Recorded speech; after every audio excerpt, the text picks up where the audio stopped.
Well, hey guys, and welcome back to my channel. If you're new here, my name is Mary, and I'm a homeschooling mama to a pre-Ker and a first grader. And today's video will be the second video in a series talking about our curriculum picks. Our official curriculum picks have been solidified for next year. So this one will be talking about my rising second grader's curriculum picks for her individual subjects. If you're new here, the way that I do my homeschooling schedule is that I work individually with my daughters one-on-one with their individual subjects, which are math, and then everything that it's encompassed with language arts, essentially. And then since they're only 2 years apart, it makes it really easy to do all other subjects as group subjects. So this second video will be talking about those individual subjects for my second grader. If you missed it, definitely I'll link it up here. I did a video on my rising kindergartners individual subjects, so I'll link that here if you want to check out that video. And then the video following this one will be our group subject curriculum picks for next year. So if you have been around here for any amount of time, you probably are fully aware that I am a huge Math with Confidence fan. So it'll come at no surprise to you guys that I am moving forward with Math with Confidence grade 2 for my second grader. We had a really hard time struggling with finding a good math curriculum for my rising second grader. I actually did a video on it, well, a couple actually, but I'll link one up here that'll kind of tell you our journey if you want to check that out, if you're maybe having the same issue. And we finally landed on Math with Confidence first grade, and she is just kicking butt, man. She likes it, she understands it, and it's really easy for me to implement as the instructor, and that's pretty big too, right? If I can't figure out how to implement the curriculum, it doesn't matter how much my kid likes it, it's gonna be a flop. So this gets 5 stars all around. So we went ahead and purchased the grade 2, so there's an instructor guide, and then there is a student guide, and that's it for the year. It's super simple and super easy, so we are super pumped to be getting into this for next year's math. Next up, talking about language arts, I thought I'd discuss reading. So my daughter went through an entire phonics program. She's a strong reader. She picked it up super fast, so we're not doing a formal phonics program for next year. Instead, what I'm gonna have her do is read really good literature. She'll have an independent reader, and she'll have to read at least 20 to 30 minutes a day on her own to really help continue to build those phonetical skills, right? Being able to decode words, even ones that she's never seen before. As long as she has her phonics, she'll be able to decode them and get a sense of what it is. And of course, she can always ask me what the word is. But another thing that helps with reading and phonics is spelling. So right now we are doing all about reading level 1, or excuse me, all about spelling level 1, and she is doing really well. She's zooming through it. We're almost done. I think we picked it up about a month and a half ago, so we will most likely be moving forward with all about spelling level 2 before this school year is over, but we will carry that into next year for our spelling. I realize she's a really good reader, but spelling's a whole different ballgame. You need a different kind of curriculum to help you really solidify those spelling skills. But not only does it help you with spelling, it also helps you with reading. So I haven't purchased it quite yet. I'm probably about a week away from purchasing it, but then we will move it into level 2 for spelling for the end of this year, and then move that into and pick it up and continue it with the next year's school year. Next, talking about grammar, we will be moving forward with first language lessons from the Well-Trained Mind Press, level 1. Right now this year we are doing Evan Moore's Grammar and Punctuation level 1. We liked it initially, but it's not a bad program, but it is kind of becoming a little monotonous, and I'm not sure how much the lessons are really sinking in for her. So it feels like it's kind of like, it's like we're checking a box to do it, and I don't want that to feel like that. So I started doing a little research, and I found this beautiful thing.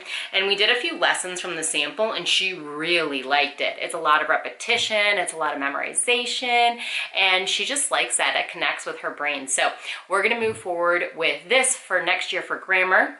And along with it, we will be doing Writing with Ease from the Well-Trained Mind.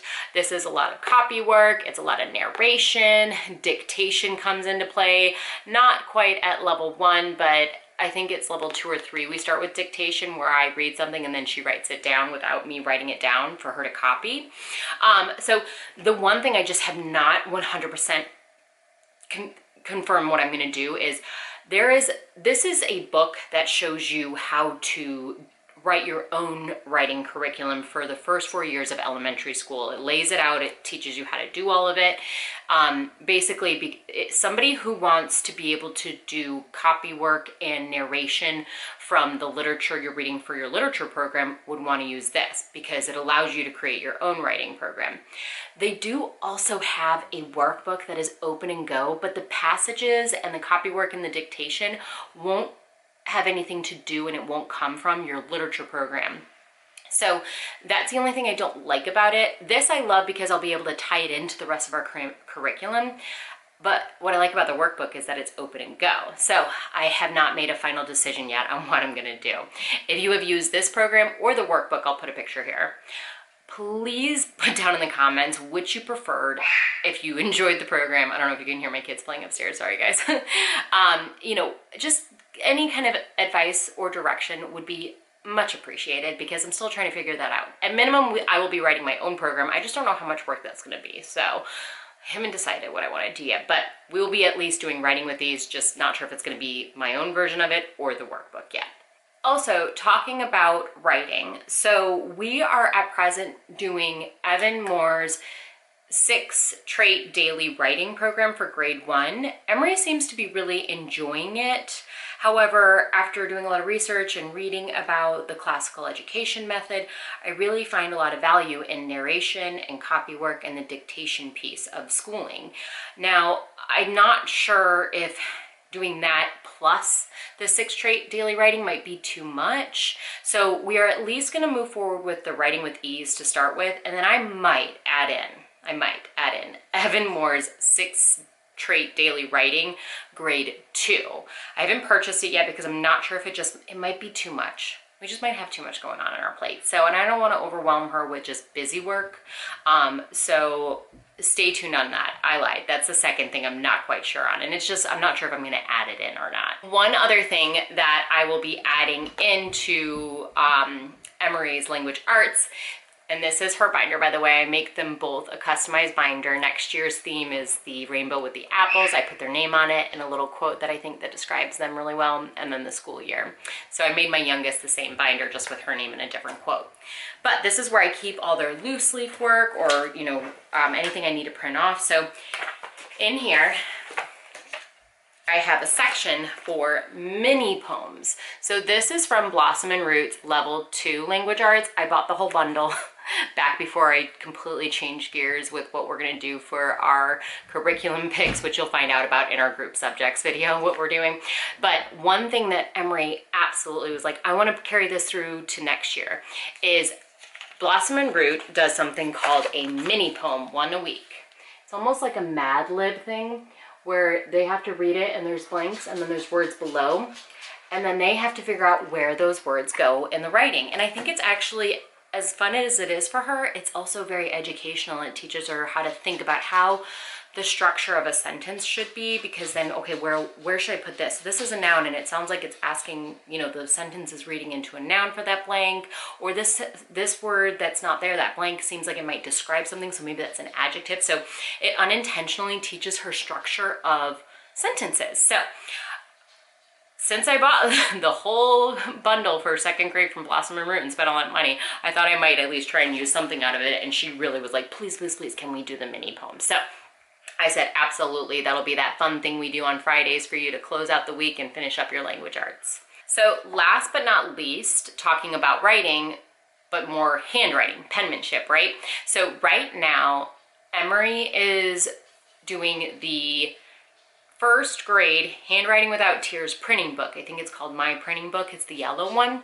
But she really wanted to start cursive this year. So I actually went ahead and already bought this, thinking we would start it this year.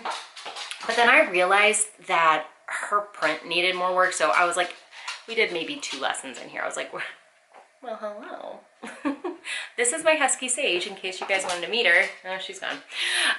So I basically decided, I was like, we're gonna stop real quick on cursive because we really need to focus on your printing. So we're gonna finish out that book this year, most likely, maybe drag it into next year, but next year we are going to start Cursive Kickoff from Handwriting Without Tears and continue to work through their program with cursive. We'll probably also combine this with Printing Power, I think is the second Handwriting Without Tears handwriting book for printing, depending on where her handwriting is. We'll see, because copy work that she'll be doing for writing with ease, that also will help her solidify her handwriting. So we'll see where she is. We'll add that in if we need to, but at minimum we will definitely be doing Cursive Kickoff from Handwriting Without Tears. All right, y'all, that is it for my rising second graders individual subjects for their curriculum picks. I hope that was super helpful if you're starting to look at curriculum for next year for you too. If you have any questions about any of the curriculum below that I discussed, let me know. I will most likely be doing individual flip throughs on these individual curriculums as we use them, or if I've already used them, go ahead and get those up for you guys here sooner rather than later so you can make better decisions for yourself when you're doing your research. But if there is one in particular you do want to see, leave that down in the comments. And if you are new here, please subscribe. We'd love to have you follow along with us, and I will see you guys in my next video, which will be the group subjects curriculum picks. Bye guys.